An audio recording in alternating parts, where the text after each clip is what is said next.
걷기만 잘해도 생체 시계가 거꾸로 간다. 반갑습니다. 허박사입니다. 빠르게 걷는 사람은 천천히 늙습니다. 그리고 빠르게 걸을수록 오래 살죠. 영국 레스터 대학과 레스터 생물의학 연구센터의 연구진이 커뮤니케이션 스파이올로지에 발표한 흥미로운 연구 결과입니다. 그들은 영국에 거주하는 중년 40만 5,981명의 유전자 데이터를 모아 관찰했습니다. 그 결과에 따르면 걷는 속도가 빠른 사람일수록 유전자의 끝부분인 텔로미어가 길며 이로 인해 더 오래 살 가능성이 높습니다. 연구진은 걷는 속도의 차이만으로 무려 16년에서 20년까지 기대 수명이 늘어난다는 결론을 제시했습니다. 오늘 소개할 책은 오늘부터 걷기 리셋입니다. 걷는 것은 누구나 할 수 있습니다. 기능적으로 어려움이 없다면 말이죠. 대부분은 스스로 잘 걷는다고 생각합니다. 공원에서도 걷고 러닝머신 위에서도 걷고 계단도 무리 없이 오릅니다. 그러나 주변에 있는 걷는 사람들을 자세히 관찰해보면 신경을 쓰며 제대로 걷는 사람을 제외하고는 대부분 흐느적거리며 걷거나 몸을 가까스로 움직이며 이동하고 있을 뿐입니다. 한 발 앞에 다른 한 발을 내디디면 자연스레 걷기가 진행되는 것이죠. 그러나 바른 보행을 배운 운동 전문가의 입장에서 보면 안타까울 때가 많습니다. 때로는 답답한 마음에 달려가서 걸음걸이를 바로잡아주고 싶은 마음이 들기도 합니다. 걷는 사람들은 인간의 걷는 존재입니다. 아무리 바깥 활동을 적게 한다 해도 심지어 집안에서만 생활한다고 해도 반드시 일어나 걸어야만 합니다. 걷기는 몸 전체의 근육과 골격, 심박의 신경계 등이 유기적으로 참여하는 원초적 본능에 따른 신체 활동입니다. 즉, 보행은 두 발로만 행하는 동작이 아니라 하체와 상체 근육과 골격, 그리고 뇌부터 발가락 끝까지 연결된 신경이 반사적인 반응을 일으키는 모든 행위입니다. 우리가 자연스럽게 할 수 있는 동작 중에서 가장 효율적이고 반사적이며 무의식적인 운동입니다. 그러나 잘못된 걷기를 하는 사람들이 많습니다. 그들은 걷는 게 아니라 기는 듯한 모습으로 나아갑니다. 그러나 보행은 추진해야 합니다. 걷기에서 가장 중요한 것은 추진력입니다. 추진력은 두 발로 땅을 차며 앞으로 나아가게 하는 힘입니다. 발의 뒤꿈치는 충격을 흡수하고 중심은 균형을 잡고 앞발은 강력하게 땅을 밀어내는 방식으로 성큼성큼 앞으로 나아가야 합니다. 건강한 청년이 힘차게 걷는 모습처럼 말이죠. 지금 자면서 걷는 건가요? 제대로 걷지 못하는 사람의 상당수가 자신이 어떻게 걷는지 알지 못합니다. 자신의 걸음걸이가 잘못되어도 미처 깨닫지 못합니다. 자신의 걷는 모습을 자세히 관찰할 기회가 없기 때문입니다. 길을 가다가 쇼윈도에 비친 자신의 걷는 모습을 종종 볼 때가 있지만 짧은 시간에 그것도 한쪽으로만 봐서는 정확히 알 수 없습니다. 자신의 걸음걸이를 정확히 관찰하고 확인하기 위해서는 감각이 깨어 있어야 합니다. 마치 잠든 사람처럼 생각 없이 큰느적거리며 걷는 게 아니라 걸을 때 내 몸이 어떻게 작동하는지 민감하게 느껴야 합니다. 자신의 허리와 골반이 어떻게 움직이는지, 두 팔은 앞뒤로 제대로 움직이는지, 고관절과 무릎, 발목은 이상 없이 잘 움직이는지, 발바닥은 지면과 어떻게 마찰하고 있는지 등을 인지하며 걸어야 자신의 걸음걸이를 알 수 있습니다. 물론 전문가의 도움을 받거나 영상을 촬영하는 방법도 좋습니다. 힘없이 죽 처진 모습으로 터벅터벅 떠밀리듯 걷고 있다면 오늘부터 빠르고 경쾌하며 힘있게 걷는 액티브 워킹을 시작해보세요. 왜 액티브 워킹을 해야 하는지, 어떻게 걸어야 하는지 그 여정을 하나하나 따라가다 보면 한결 건강하고 젊어진 나를 만나게 될 것입니다. 내 발이 게으르다고 원시인은 맨발로 산과들을 뛰어다녔습니다. 그만큼 발바닥에 닿는 감각 자극이 다양하고 많았기 때문입니다. 그러다 보니 감각신경의 예민도가 높아져 잘 걸을 수 있고 잘 달릴 수 있었습니다. 인체의 순환 기능도 활발해 성인병이란 건 찾아볼 수 없었습니다. 우리 어릴 때를 생각해 보세요. 평평하지 않은 뒷동산을 오르고 온 동네를 뛰어다니며 노는 게 일이었습니다. 하지만 성장하면서 아이들은 학교에서, 어른들은 회사에서 하루 종일 앉아서 지내게 됩니다. 걷거나 뛰면서 발이 자연스럽게 받아야 할 자극을 받지 못합니다. 자극이 감소하면 감각은 점점 무뎌집니다. 그렇게 자극 없는, 감각 없는 게으름반이 되어갑니다. 진짜 문제는 여기에서부터 시작됩니다. 게으른 발이 내 몸을 공격할 수 있다는 사실을 알면 절대 그냥 앉아 있을 수만은 없을 것입니다. 건강 문제의 절반은 게으름 발 때문입니다. 우리나라 사람들이 하루에 앉아 있는 시간은 11시간 30분으로 세계 1위입니다. 참고로 미국인은 8시간 30분에서 9시간 정도인데요. 이렇게 오랫동안 한자리에 앉아 있으면 우리 발은 자연스럽게 받아야 할 자극을 받지 못합니다. 즉, 걷기라는 아주 중요한 운동 자극을 받지 못한 채 생활하고 있는 것입니다. 걷더라도 기는 듯 꺾고 녹이 순득 걷는 보행이 나오는 근본적인 이유입니다. 문제는 이렇게 게으른 발을 스스로 느끼면서도 이것이 내 몸에 어떤 영향을 주는지 인지하지 못한다는 데 있습니다. 바르게 걷는 사람들의 자세를 한번 보자면 한 발이 앞서 나간 후에 다음 발이 앞발보다 더 멀리 앞으로 지나가면서 자연스럽게 11자를 그리며 걷습니다. 그러나 보행이 좋지 않은 사람들은 다리를 벌린 채 걷습니다. 움직일 때 두 다리 사이가 넓어야 넘어지지 않을 것 같은 느낌의 균형을 잡기 위해 다리를 벌리고 걷는 것입니다. 반대로 걷기에 자신 있는 사람들은 어깨를 펴고 시선을 멀리 던지며 앞으로 착착 걸어 나갑니다. 하지만 나이가 들면서 이런 보행은 점점 사라집니다. 걷기 부족으로 발이 게을러지면서 기능적 퇴화가 일어나고 근육이 소실되며 관절의 질환이 생겨 녹슨 보행이 나타납니다. 마치 운동장에 세워진 오래된 철제 놀이기구와 비슷합니다. 시간이 지나면서 녹이 슬어 잘 안 돌아가고 빽빽한 소리가 나며 균형이 틀어지는 것처럼 말이죠.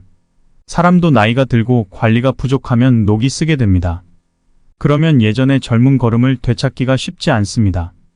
잘못된 걸음걸이와 부족한 걷기가 야기하는 문제에 다시 주목해 봅시다. 몸을 기계에 비유하면 녹이 쓴다는 건 기능이 무뎌지고 제대로 작동할 수 없다는 뜻입니다. 그냥 서 있을 때조차 내 골반이 허리가 무릎이 제자리를 지키지 못하고 자꾸 무너지는 상태를 의미합니다. 스트레칭 한 번 하지 않고 몇 시간 동안 앉아 컴퓨터 작업을 한다고 생각해 봅시다. 처음에는 몸의 정렬 상태가 좋고 바르지만 시간이 지나면서 점점 삐뚤어지게 됩니다. 몸은 그 상태로 계속 버티다 결국 적응하면서 등이 구부정해지거나 골반 한쪽이 처지는 등 병적인 상태로 변합니다. 자극에 묻어지면서 감각이 사라진 몸으로 변화해가는 것이죠. 문제는 이렇게 망가진 몸으로 걷으면 몸의 문제가 보행에 고스란히 나타난다는 사실입니다. 게으른 발이 내 몸을 공격하는 것입니다. 길을 걷다 보면 자기도 모르는 사이에 몸을 살짝 옆으로 튼 채 걷거나 다리를 절거나 발목이나 무릎이 흔들리는 사람들을 흔히 목격할 수 있습니다. 이는 운동을 멀리서라기보다 실제로 발을 움직여 이동할 일이 없는 현대인의 생활 패턴 탓이 큽니다. 일부러라도 시간을 내서 걸어 다녀야 합니다. 그래야 게으른 발을 휘저으며 건강을 지킬 수 있습니다. 온몸의 혈액 전달자인 발이 녹슬면 순환과 대사가 막힙니다. 보행은 달리기와 다르다. 양발로 토끼처럼 뛰는 행위가 아닙니다. 양발이 동시에 땅에 닿는 순간도 있지만 왼발이 앞으로 나아갈 때는 오른발 한 발로 버텨야 합니다. 사실 우리가 별다른 어려움 없이 걷기 때문에 의식하지 못하지만 우리 발바닥에는 센서 역할을 하는 수많은 신경세포가 존재하며 서로 끊임없이 신호를 주고받습니다. 내가 몸의 중심을 어디로 이동하는지 무의식적 혹은 의식적으로 계속해서 신호를 전달합니다. 그로 인해 우리는 물 흐르듯 자연스러운 보행이 가능합니다. 그런데 정기적이고 규칙적으로 운동을 하는 사람은 전체 인구의 30% 밖에 되지 않습니다. 현대인은 지나칠 정도로 움직임이 적습니다. 특히 우리나라 사람들은 앉아서 일하는 시간이 길어 발의 신경세포가 눈에 띄게 묻어지고 있습니다. 다들 알다시피 발은 인체 순환 기능에서 매우 중요한 역할을 담당합니다. 이런 이유로 걷기가 부족하면 신체 움직임이 적어져 대사량이 줄고 신체 순환에도 문제가 생깁니다. 몸을 추진할 때 전신 근육이 유기적으로 균형 있게 사용됩니다. 그 중에서도 엉덩이 근육인 대동근, 다리 근육인 햄스트링, 그리고 허벅지 근육인 대퇴사두근이 큰 역할을 합니다.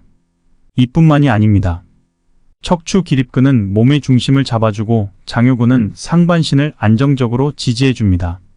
한쪽 다리에서 다른 쪽 다리로 중심이 이동할 때는 중둔근이 골반의 평형을 유지해줍니다. 이처럼 보행 시 많은 근육이 관여합니다. 그런데 대퇴사두근이나 햄스트링 등 걷기에 사용되는 근육들은 근육의 크기나 두께보다는 얼마나 민첩하게 잘 사용하는지가 중요합니다.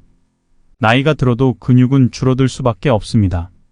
예수님처럼 동그란 엉덩이를 갖는 것은 사실상 불가능합니다. 그러나 근육의 크기가 줄어들더라도 걷기를 통해 해당 근육들을 계속해서 민첩하게 사용할 수 있다면 충분히 보완 가능합니다. 즉, 근육 간의 협응력이 좋으면 근육의 크기가 작아져도 건강하게 걸을 수 있습니다. 척추와 관절은 걷기에 중요한 역할을 합니다. 흔히 걷기는 고관절과 무릎, 발목 정도의 관절이 작용하는 동작이라고 생각합니다. 하지만 이는 오해입니다. 인체의 움직임과 척추의 기능에 대해 연구한 핵물리학자 세르게이 글라코보스키 박사는 인간의 보행을 가능하게 하는 엔진은 바로 척추라고 주장했습니다. 일반적으로 발이 움직이면 저절로 다리와 무릎, 골반이 움직이면서 걷게 된다고 생각하지만 장애나 사고로 사지가 없는 사람들이 골반과 척추의 움직임만으로 걷는 모습을 볼 수 있습니다. 이만큼 척추의 기능이 걷기에 미치는 영향은 상당합니다. 따라서 척추협착증이나 허리디스크 등의 질환을 갖고 있는 사람은 걷는 것에 어려움을 느낄 수 있습니다. 하지만 그럴수록 걸어서 본래의 기능을 회복하도록 노력해야 합니다. 무리하지 않지만 걸을 수 있는 범위 안에서 천천히 걸어보자는 것이 걷지 않는 것보다 조금이라도 걷는 쪽이 낫다는 것을 항상 기억해야 합니다. 어깨 관절도 중요합니다. 걸을 때 팔을 전혀 움직이지 않으면 균형감 있게 걷기 어렵습니다.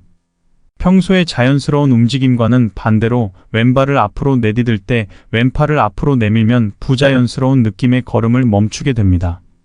그만큼 두 팔을 앞뒤로 흔드는 동작이 걸음걸이의 리듬을 만드는데 중요한 역할을 합니다. 무릎 관절도 중요합니다. 걷을 때 무릎이 바깥으로 휘어지며 오자형 다리가 되는 것은 나이가 들수록 일어나는 현상입니다. 이에 따라 걸음걸이도 다리 사이가 벌어진 노인의 걸음이 됩니다. 죽을 때까지 곱고 반듯한 젊은 무릎을 유지하려면 어떻게 해야 할까요? 관절 건강을 지키는 습관을 숙제로 해야 합니다. 20살로 돌아가 보자는 것은 불가능하지만 걸음걸이를 통해 관절의 움직임을 최대한 회복할 수 있다는 의미입니다. 하지만 연골은 재생이 불가능한 조직이므로 손상이 계속되면 결국 관절염으로 이어질 수 있습니다. 따라서 무릎 관절을 보호하기 위해 신경을 써야 합니다. 의자에 앉을 때도 주의가 필요합니다. 의자에 앉아서 한 다리를 꼬는 자세는 좋지 않다는 것은 잘 알려져 있습니다. 그러나 다리를 쭉 펴서 양쪽 발목을 교차하는 자세가 더 위험하다는 사실을 알고 계신 분은 많지 않을 것입니다. 이 자세는 관절 비대칭을 일으킬 수 있으며 발목 관절 변형까지 초래할 수 있으므로 자제해야 합니다. 중립척추를 만드는 것도 중요합니다. 정상적인 척추는 S자 모양의 곡선을 그리며 신체 동작에 따라 유연하게 움직입니다. 그러나 척추가 너무 앞이나 뒤로 꺾이거나 옆으로 기울어지면 허리에 부담이 커집니다. 또한 보행 시 그 충격은 가중됩니다. 중립척추는 이처럼 척추에 가해지는 압력을 최소화하여 척추가 이상적으로 배열된 상태를 말합니다. 젊은 시절부터 척추를 올바르게 세우는 습관을 갖는 것은 중요합니다. 척추로부터 가해지는 하중이 무릎에서 심화되기 때문입니다. 척추로부터 가해지는 하중이 무릎에서 심화되기 때문입니다. 따라서 척추를 바로 세우기 위해서는 항상 올바른 자세를 유지해야 합니다. 좋은 자세뿐만 아니라 적정 체중을 유지하는 것도 매우 중요합니다. 1kg의 체중이 증가하면 통상적으로 무릎에는 3배에서 5배의 하중이 가해집니다. 5kg의 증가는 무릎에 20kg의 추가 부하를 줍니다. 과체중과 비만은 무릎 건강에 얼마나 위협적인지를 알려줍니다. 적정 체중을 유지하면 관절 건강을 유지할 수 있음을 기억해야 합니다. 무릎을 보호하는 데에는 허벅지 근육이 매우 중요한 역할을 합니다. 단단한 대퇴사두근과 햄스트링은 무릎을 보호하는 필수적인 요소입니다. 걷거나 뛰거나 계단을 오르내릴 때 지면에서 받는 충격을 흡수해주는 근육이기 때문입니다. 무릎이 좋지 않다고 해서 운동을 피하면 안 됩니다. 통증이나 염려 때문에 움직임을 피하면 근손실이 계속 발생하고 무릎 관절은 약해지게 됩니다. 관절 보호를 위해 허벅지를 강화하는 운동을 해야 합니다. 또한 높은 구두는 무릎 연골이 연화되는 연골연화증을 유발하고 퇴행성 관절염을 가속화시킬 수 있으므로 피하는 것이 좋습니다. 무릎 보호대도 지나치게 조여서 사용하면 관절 건강에 해로울 수 있으므로 사용할 때 주의해야 합니다. 이상으로 책의 핵심 내용을 정리하겠습니다. 이 영상을 보고 어떤 생각이 드셨나요? 댓글로 여러분의 소중한 의견을 남겨주시고 다른 분들과 의견을 공유해 보시면 좋겠습니다.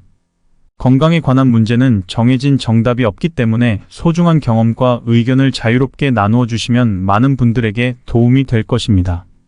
또한 이 책은 곁에 두고 매일 조금씩 읽어보시면 평소 건강 습관을 바로 잡는 데에 많은 도움이 될 것입니다. 추가로 건강한 식단을 유지하는 것도 중요합니다.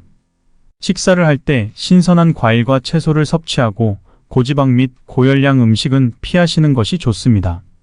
또한 충분한 수면과 규칙적인 운동도 건강에 도움이 됩니다. 이러한 습관들을 지속적으로 실천하면 건강을 유지하는 데에 도움이 될 것입니다. 걷기만 잘해도 생체 시계가 거꾸로 간다. 반갑습니다. 허박사입니다. 빠르게 걷는 사람은 천천히 늙습니다. 그리고 빠르게 걸을수록 오래 살죠. 영국 레스터 대학과 레스터 생물의학 연구센터의 연구진이 커뮤니케이션 스파이올로지에 발표한 흥미로운 연구 결과입니다. 그들은 영국에 거주하는 중년 40만 5,981명의 유전자 데이터를 모아 관찰했습니다. 그 결과에 따르면 걷는 속도가 빠른 사람일수록 유전자의 끝부분인 텔로미어가 길며 이로 인해 더 오래 살 가능성이 높습니다. 연구진은 걷는 속도의 차이만으로 무려 16년에서 20년까지 기대 수명이 늘어난다는 결론을 제시했습니다. 오늘 소개할 책은 오늘부터 걷기 리셋입니다. 걷는 것은 누구나 할 수 있습니다. 기능적으로 어려움이 없다면 말이죠. 대부분은 스스로 잘 걷는다고 생각합니다. 공원에서도 걷고 러닝머신 위에서도 걷고 계단도 무리 없이 오릅니다. 그러나 주변에 있는 걷는 사람들을 자세히 관찰해보면 신경을 쓰며 제대로 걷는 사람을 제외하고는 대부분 흐느적거리며 걷거나 몸을 가까스로 움직이며 이동하고 있을 뿐입니다. 한 발 앞에 다른 한 발을 내디디면 자연스레 걷기가 진행되는 것이죠. 그러나 바른 보행을 배운 운동 전문가의 입장에서 보면 안타까울 때가 많습니다. 때로는 답답한 마음에 달려가서 걸음걸이를 바로잡아주고 싶은 마음이 들기도 합니다. 걷는 사람들은 인간의 걷는 존재입니다. 아무리 바깥 활동을 적게 한다 해도 심지어 집안에서만 생활한다고 해도 반드시 일어나 걸어야만 합니다. 걷기는 몸 전체의 근육과 골격, 심박의 신경계 등이 유기적으로 참여하는 원초적 본능에 따른 신체 활동입니다. 즉, 보행은 두 발로만 행하는 동작이 아니라 하체와 상체 근육과 골격, 그리고 뇌부터 발가락 끝까지 연결된 신경이 반사적인 반응을 일으키는 모든 행위입니다. 우리가 자연스럽게 할 수 있는 동작 중에서 가장 효율적이고 반사적이며 무의식적인 운동입니다. 그러나 잘못된 걷기를 하는 사람들이 많습니다.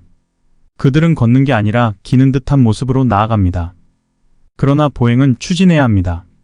걷기에서 가장 중요한 것은 추진력입니다. 추진력은 두 발로 땅을 차며 앞으로 나아가게 하는 힘입니다. 발의 뒤꿈치는 충격을 흡수하고 중심은 균형을 잡고 앞발은 강력하게 땅을 밀어내는 방식으로 성큼성큼 앞으로 나아가야 합니다. 건강한 청년이 힘차게 걷는 모습처럼 말이죠. 지금 자면서 걷는 건가요? 제대로 걷지 못하는 사람의 상당수가 자신이 어떻게 걷는지 알지 못합니다. 자신의 걸음걸이가 잘못되어도 미처 깨닫지 못합니다. 자신의 걷는 모습을 자세히 관찰할 기회가 없기 때문입니다. 길을 가다가 쇼윈도에 비친 자신의 걷는 모습을 종종 볼 때가 있지만 짧은 시간에 그것도 한쪽으로만 봐서는 정확히 알 수 없습니다. 자신의 걸음걸이를 정확히 관찰하고 확인하기 위해서는 감각이 깨어 있어야 합니다. 마치 잠든 사람처럼 생각 없이 큰느적거리며 걷는 게 아니라 걸을 때 내 몸이 어떻게 작동하는지 민감하게 느껴야 합니다. 자신의 허리와 골반이 어떻게 움직이는지, 두 팔은 앞뒤로 제대로 움직이는지, 고관절과 무릎, 발목은 이상 없이 잘 움직이는지, 발바닥은 지면과 어떻게 마찰하고 있는지 등을 인지하며 걸어야 자신의 걸음걸이를 알 수 있습니다. 물론 전문가의 도움을 받거나 영상을 촬영하는 방법도 좋습니다. 힘없이 죽 처진 모습으로 터벅터벅 떠밀리듯 걷고 있다면 오늘부터 빠르고 경쾌하며 힘있게 걷는 액티브 워킹을 시작해보세요. 왜 액티브 워킹을 해야 하는지, 어떻게 걸어야 하는지 그 여정을 하나하나 따라가다 보면 한결 건강하고 젊어진 나를 만나게 될 것입니다. 내 발이 게으르다고 원시인은 맨발로 산과들을 뛰어다녔습니다. 그만큼 발바닥에 닿는 감각 자극이 다양하고 많았기 때문입니다. 그러다 보니 감각신경의 예민도가 높아져 잘 걸을 수 있고 잘 달릴 수 있었습니다. 인체의 순환 기능도 활발해 성인병이란 건 찾아볼 수 없었습니다. 우리 어릴 때를 생각해 보세요. 평평하지 않은 뒷동산을 오르고 온 동네를 뛰어다니며 노는 게 일이었습니다. 하지만 성장하면서 아이들은 학교에서, 어른들은 회사에서 하루 종일 앉아서 지내게 됩니다. 걷거나 뛰면서 발이 자연스럽게 받아야 할 자극을 받지 못합니다. 자극이 감소하면 감각은 점점 무뎌집니다. 그렇게 자극 없는, 감각 없는 게으름반이 되어갑니다. 진짜 문제는 여기에서부터 시작됩니다. 게으른 발이 내 몸을 공격할 수 있다는 사실을 알면 절대 그냥 앉아 있을 수만은 없을 것입니다. 건강 문제의 절반은 게으른 발 때문입니다. 우리나라 사람들이 하루에 앉아있는 시간은 11시간 30분으로 세계 1위입니다. 참고로 미국인은 8시간 30분에서 9시간 정도인데요. 이렇게 오랫동안 한자리에 앉아있으면 우리 발은 자연스럽게 받아야 할 자극을 받지 못합니다. 즉, 걷기라는 아주 중요한 운동 자극을 받지 못한 채 생활하고 있는 것입니다. 걷더라도 기는 듯 꺾고 녹이 순득 걷는 보행이 나오는 근본적인 이유입니다. 문제는 이렇게 게으른 발을 스스로 느끼면서도 이것이 내 몸에 어떤 영향을 주는지 인지하지 못한다는 데 있습니다. 바르게 걷는 사람들의 자세를 한번 보자면 한 발이 앞서 나간 후에 다음 발이 앞발보다 더 멀리 앞으로 지나가면서 자연스럽게 11자를 그리며 걷습니다. 그러나 보행이 좋지 않은 사람들은 다리를 벌린 채 걷습니다. 움직일 때 두 다리 사이가 넓어야 넘어지지 않을 것 같은 느낌의 균형을 잡기 위해 다리를 벌리고 걷는 것입니다. 반대로 걷기에 자신 있는 사람들은 어깨를 펴고 시선을 멀리 던지며 앞으로 착착 걸어 나갑니다. 하지만 나이가 들면서 이런 보행은 점점 사라집니다. 걷기 부족으로 발이 게을러지면서 기능적 퇴화가 일어나고 근육이 소실되며 관절의 질환이 생겨 녹슨 보행이 나타납니다. 마치 운동장에 세워진 오래된 철제 놀이기구와 비슷합니다. 시간이 지나면서 녹이 슬어 잘 안 돌아가고 빽빽한 소리가 나며 균형이 틀어지는 것처럼 말이죠. 사람도 나이가 들고 관리가 부족하면 녹이 쓰게 됩니다. 그러면 예전의 젊은 걸음을 되찾기가 쉽지 않습니다. 잘못된 걸음걸이와 부족한 걷기가 야기하는 문제에 다시 주목해 봅시다. 몸을 기계에 비유하면 녹이 쓴다는 건 기능이 무뎌지고 제대로 작동할 수 없다는 뜻입니다. 그냥 서 있을 때조차 내 골반이, 허리가, 무릎이 제자리를 지키지 못하고 자꾸 무너지는 상태를 의미합니다. 스트레칭 한 번 하지 않고 몇 시간 동안 앉아 컴퓨터 작업을 한다고 생각해 봅시다. 처음에는 몸의 정렬 상태가 좋고 바르지만 시간이 지나면서 점점 삐뚤어지게 됩니다. 몸은 그 상태로 계속 버티다 결국 적응하면서 등이 구부정해지거나 골반 한쪽이 처지는 등 병적인 상태로 변합니다. 자극에 묻어지면서 감각이 사라진 몸으로 변화해가는 것이죠. 문제는 이렇게 망가진 몸으로 걷으면 몸의 문제가 보행에 고스란히 나타난다는 사실입니다. 게으른 발이 내 몸을 공격하는 것입니다.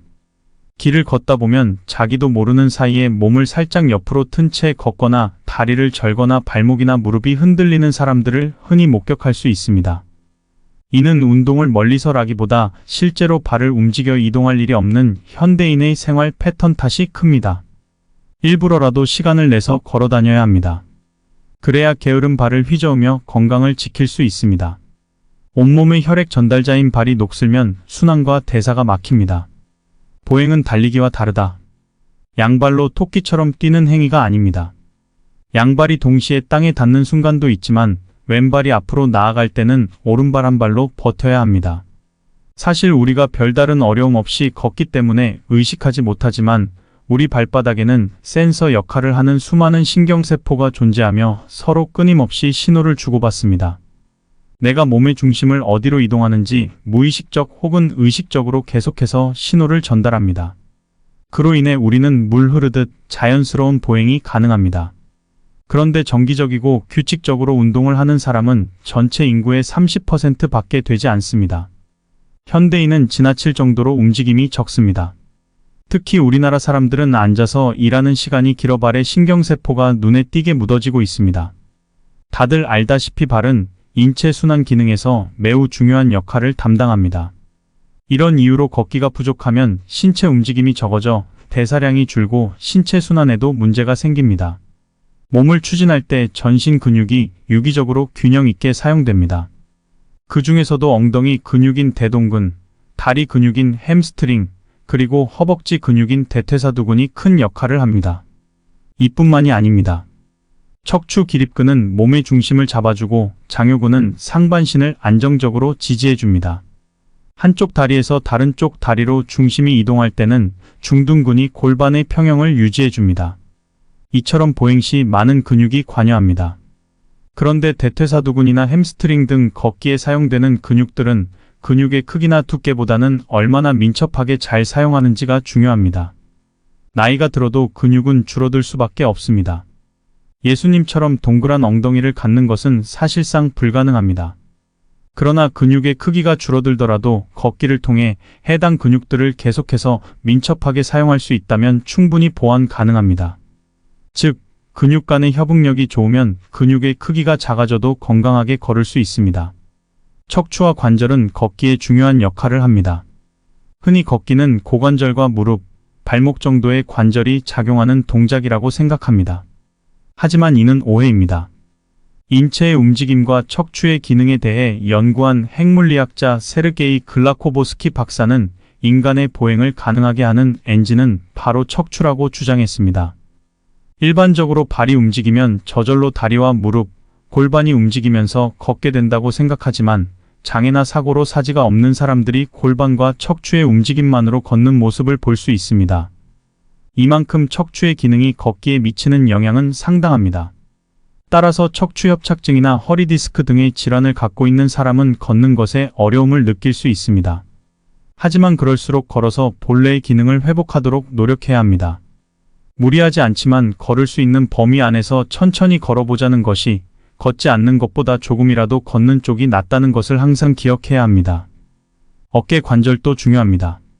걸을 때 팔을 전혀 움직이지 않으면 균형감 있게 걷기 어렵습니다. 평소의 자연스러운 움직임과는 반대로 왼발을 앞으로 내디딜 때 왼팔을 앞으로 내밀면 부자연스러운 느낌의 걸음을 멈추게 됩니다. 그만큼 두 팔을 앞뒤로 흔드는 동작이 걸음걸이의 리듬을 만드는데 중요한 역할을 합니다. 무릎 관절도 중요합니다. 걷을 때 무릎이 바깥으로 휘어지며 오자형 다리가 되는 것은 나이가 들수록 일어나는 현상입니다. 이에 따라 걸음걸이도 다리 사이가 벌어진 노인의 걸음이 됩니다. 죽을 때까지 곱고 반듯한 젊은 무릎을 유지하려면 어떻게 해야 할까요? 관절 건강을 지키는 습관을 숙제로 해야 합니다. 20살로 돌아가 보자는 것은 불가능하지만 걸음걸이를 통해 관절의 움직임을 최대한 회복할 수 있다는 의미입니다. 하지만 연골은 재생이 불가능한 조직이므로 손상이 계속되면 결국 관절염으로 이어질 수 있습니다. 따라서 무릎 관절을 보호하기 위해 신경을 써야 합니다. 의자에 앉을 때도 주의가 필요합니다. 의자에 앉아서 한 다리를 꼬는 자세는 좋지 않다는 것은 잘 알려져 있습니다. 그러나 다리를 쭉 펴서 양쪽 발목을 교차하는 자세가 더 위험하다는 사실을 알고 계신 분은 많지 않을 것입니다. 이 자세는 관절 비대칭을 일으킬 수 있으며 발목 관절 변형까지 초래할 수 있으므로 자제해야 합니다. 중립 척추를 만드는 것도 중요합니다. 정상적인 척추는 S자 모양의 곡선을 그리며 신체 동작에 따라 유연하게 움직입니다. 그러나 척추가 너무 앞이나 뒤로 꺾이거나 옆으로 기울어지면 허리에 부담이 커집니다. 또한 보행 시 그 충격은 가중됩니다. 중립 척추는 이처럼 척추에 가해지는 압력을 최소화하여 척추가 이상적으로 배열된 상태를 말합니다. 젊은 시절부터 척추를 올바르게 세우는 습관을 갖는 것은 중요합니다. 척추로부터 가해지는 하중이 무릎에서 심화되기 때문입니다. 척추로부터 가해지는 하중이 무릎에서 심화되기 때문입니다. 따라서 척추를 바로 세우기 위해서는 항상 올바른 자세를 유지해야 합니다. 좋은 자세뿐만 아니라 적정 체중을 유지하는 것도 매우 중요합니다. 1kg의 체중이 증가하면 통상적으로 무릎에는 3배에서 5배의 하중이 가해집니다. 5kg의 증가는 무릎에 20kg의 추가 부하를 줍니다. 과체중과 비만은 무릎 건강에 얼마나 위협적인지를 알려줍니다. 적정 체중을 유지하면 관절 건강을 유지할 수 있음을 기억해야 합니다. 무릎을 보호하는 데에는 허벅지 근육이 매우 중요한 역할을 합니다. 단단한 대퇴사두근과 햄스트링은 무릎을 보호하는 필수적인 요소입니다. 걷거나 뛰거나 계단을 오르내릴 때 지면에서 받는 충격을 흡수해주는 근육이기 때문입니다. 무릎이 좋지 않다고 해서 운동을 피하면 안 됩니다. 통증이나 염려 때문에 움직임을 피하면 근손실이 계속 발생하고 무릎 관절은 약해지게 됩니다. 관절 보호를 위해 허벅지를 강화하는 운동을 해야 합니다. 또한 높은 구두는 무릎 연골이 연화되는 연골연화증을 유발하고 퇴행성 관절염을 가속화시킬 수 있으므로 피하는 것이 좋습니다. 무릎 보호대도 지나치게 조여서 사용하면 관절 건강에 해로울 수 있으므로 사용할 때 주의해야 합니다. 이상으로 책의 핵심 내용을 정리하겠습니다. 이 영상을 보고 어떤 생각이 드셨나요? 댓글로 여러분의 소중한 의견을 남겨주시고 다른 분들과 의견을 공유해 보시면 좋겠습니다.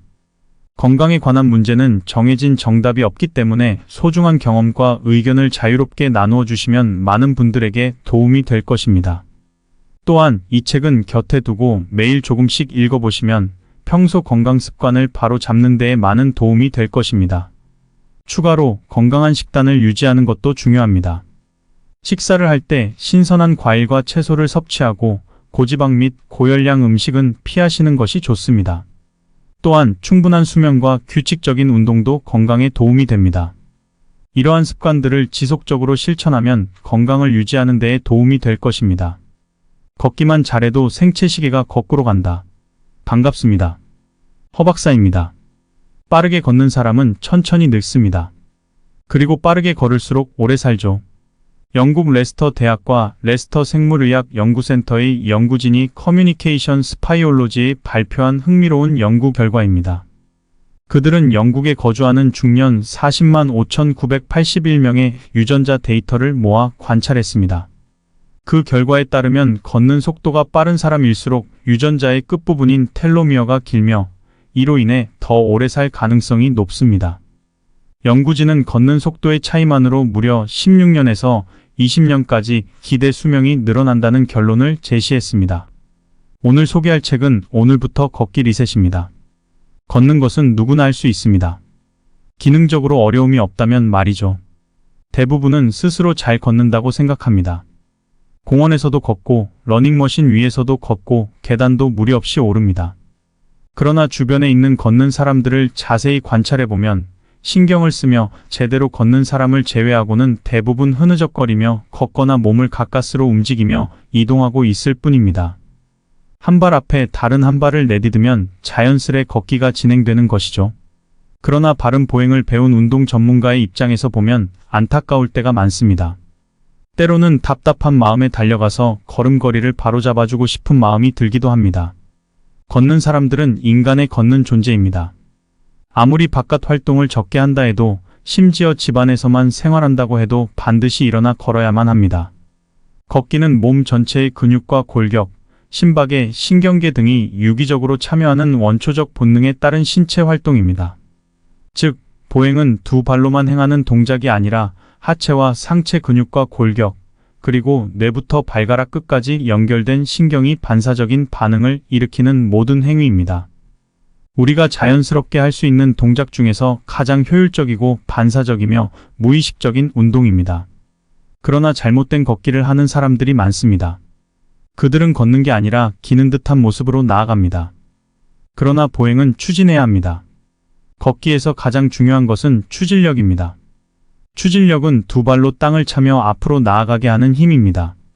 발의 뒤꿈치는 충격을 흡수하고 중심은 균형을 잡고 앞발은 강력하게 땅을 밀어내는 방식으로 성큼성큼 앞으로 나아가야 합니다. 건강한 청년이 힘차게 걷는 모습처럼 말이죠. 지금 자면서 걷는 건가요? 제대로 걷지 못하는 사람의 상당수가 자신이 어떻게 걷는지 알지 못합니다. 자신의 걸음걸이가 잘못되어도 미처 깨닫지 못합니다. 자신의 걷는 모습을 자세히 관찰할 기회가 없기 때문입니다.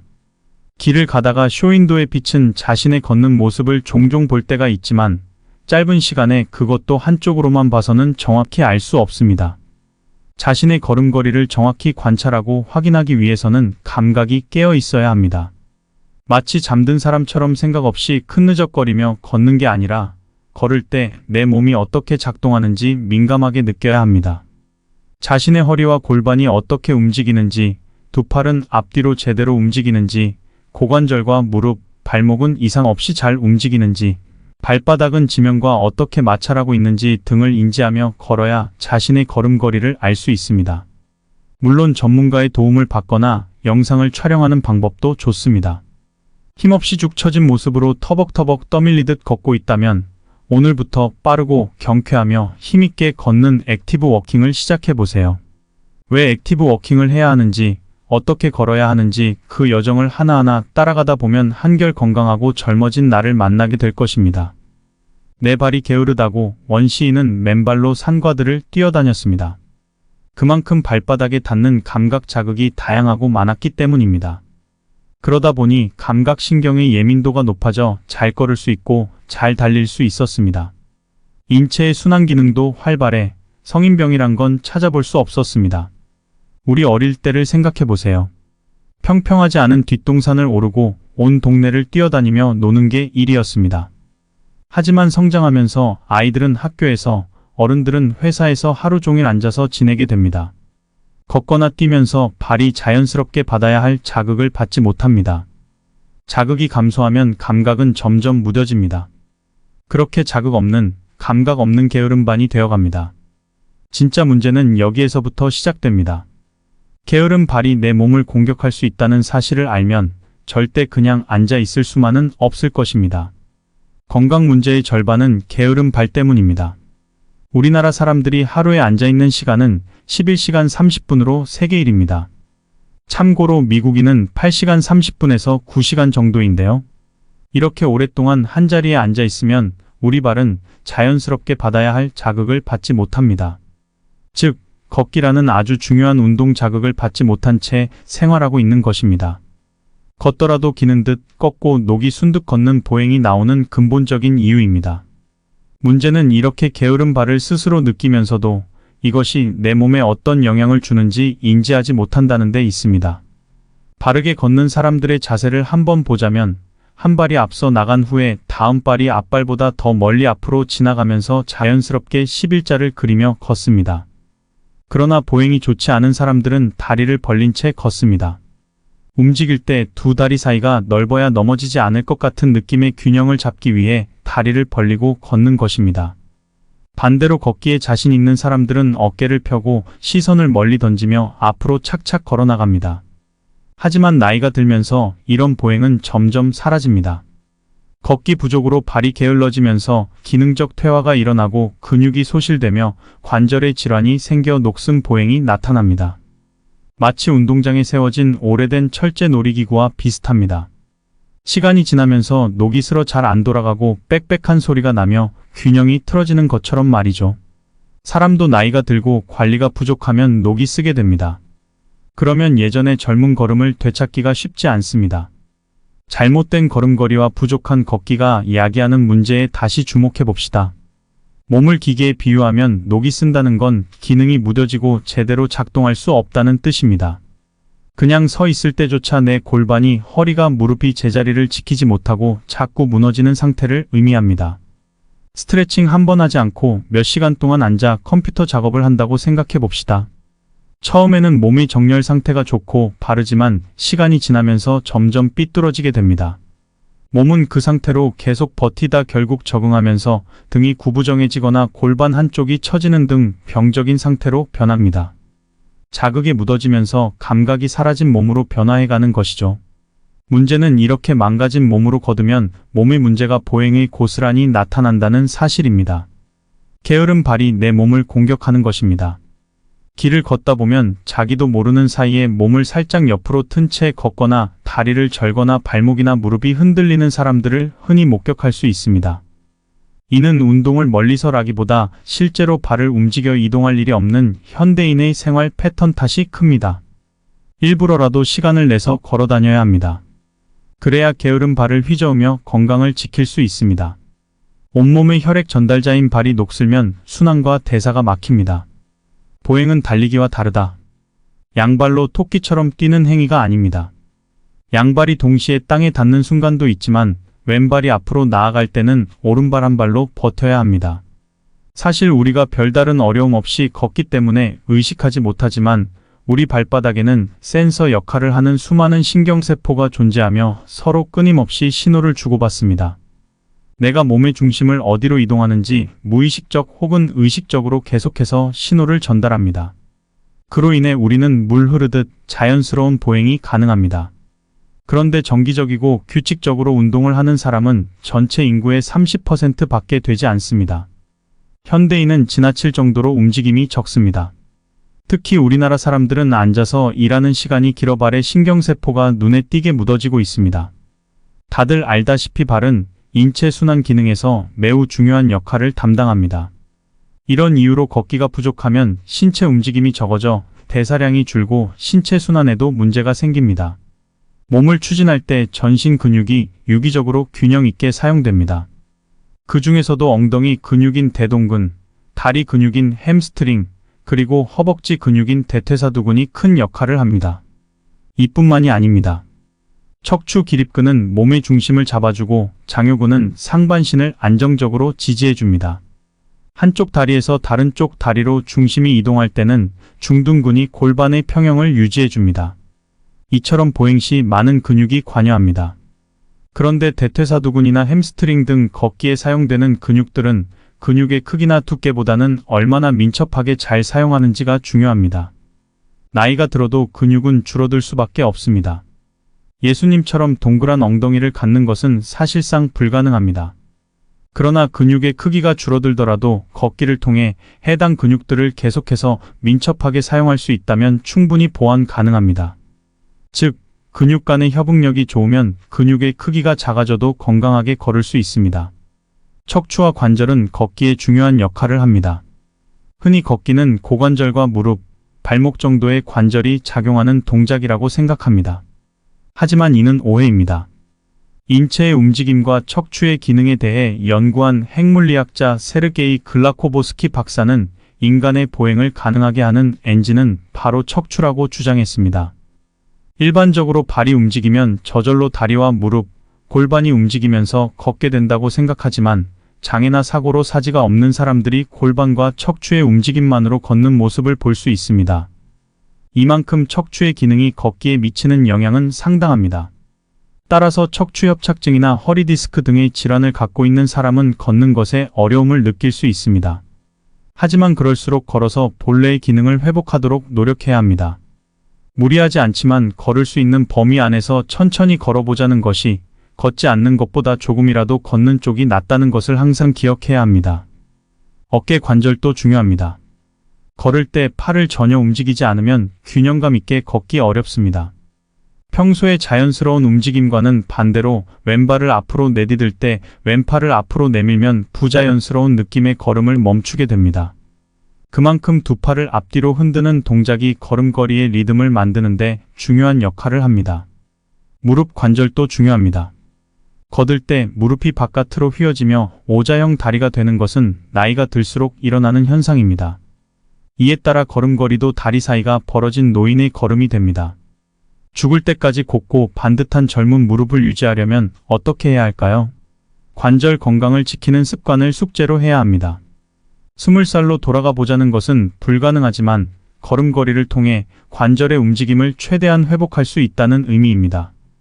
하지만 연골은 재생이 불가능한 조직이므로 손상이 계속되면 결국 관절염으로 이어질 수 있습니다. 따라서 무릎 관절을 보호하기 위해 신경을 써야 합니다. 의자에 앉을 때도 주의가 필요합니다. 의자에 앉아서 한 다리를 꼬는 자세는 좋지 않다는 것은 잘 알려져 있습니다. 그러나 다리를 쭉 펴서 양쪽 발목을 교차하는 자세가 더 위험하다는 사실을 알고 계신 분은 많지 않을 것입니다. 이 자세는 관절 비대칭을 일으킬 수 있으며 발목 관절 변형까지 초래할 수 있으므로 자제해야 합니다. 중립 척추를 만드는 것도 중요합니다. 정상적인 척추는 S자 모양의 곡선을 그리며 신체 동작에 따라 유연하게 움직입니다. 그러나 척추가 너무 앞이나 뒤로 꺾이거나 옆으로 기울어지면 허리의 부담이 커집니다. 또한 보행 시 그 충격은 가중됩니다. 중립 척추는 이처럼 척추에 가해지는 압력을 최소화하여 척추가 이상적으로 배열된 상태를 말합니다. 젊은 시절부터 척추를 올바르게 세우는 습관을 갖는 것은 중요합니다. 척추로부터 가해지는 하중이 무릎에서 심화되기 때문입니다. 척추로부터 가해지는 하중이 무릎에서 심화되기 때문입니다. 따라서 척추를 바로 세우기 위해서는 항상 올바른 자세를 유지해야 합니다. 좋은 자세뿐만 아니라 적정 체중을 유지하는 것도 매우 중요합니다. 1kg의 체중이 증가하면 통상적으로 무릎에는 3배에서 5배의 하중이 가해집니다. 5kg의 증가는 무릎에 20kg의 추가 부하를 줍니다. 과체중과 비만은 무릎 건강에 얼마나 위협적인지를 알려줍니다. 적정 체중을 유지하면 관절 건강을 유지할 수 있음을 기억해야 합니다. 무릎을 보호하는 데에는 허벅지 근육이 매우 중요한 역할을 합니다. 단단한 대퇴사두근과 햄스트링은 무릎을 보호하는 필수적인 요소입니다. 걷거나 뛰거나 계단을 오르내릴 때 지면에서 받는 충격을 흡수해주는 근육이기 때문입니다. 무릎이 좋지 않다고 해서 운동을 피하면 안 됩니다. 통증이나 염려 때문에 움직임을 피하면 근손실이 계속 발생하고 무릎 관절은 약해지게 됩니다. 관절 보호를 위해 허벅지를 강화하는 운동을 해야 합니다. 또한 높은 구두는 무릎 연골이 연화되는 연골연화증을 유발하고 퇴행성 관절염을 가속화시킬 수 있으므로 피하는 것이 좋습니다. 무릎 보호대도 지나치게 조여서 사용하면 관절 건강에 해로울 수 있으므로 사용할 때 주의해야 합니다. 이상으로 책의 핵심 내용을 정리하겠습니다. 이 영상을 보고 어떤 생각이 드셨나요? 댓글로 여러분의 소중한 의견을 남겨주시고 다른 분들과 의견을 공유해 보시면 좋겠습니다. 건강에 관한 문제는 정해진 정답이 없기 때문에 소중한 경험과 의견을 자유롭게 나누어 주시면 많은 분들에게 도움이 될 것입니다. 또한 이 책은 곁에 두고 매일 조금씩 읽어보시면 평소 건강 습관을 바로 잡는 데에 많은 도움이 될 것입니다. 추가로 건강한 식단을 유지하는 것도 중요합니다. 식사를 할 때 신선한 과일과 채소를 섭취하고 고지방 및 고열량 음식은 피하시는 것이 좋습니다. 또한 충분한 수면과 규칙적인 운동도 건강에 도움이 됩니다. 이러한 습관들을 지속적으로 실천하면 건강을 유지하는 데에 도움이 될 것입니다.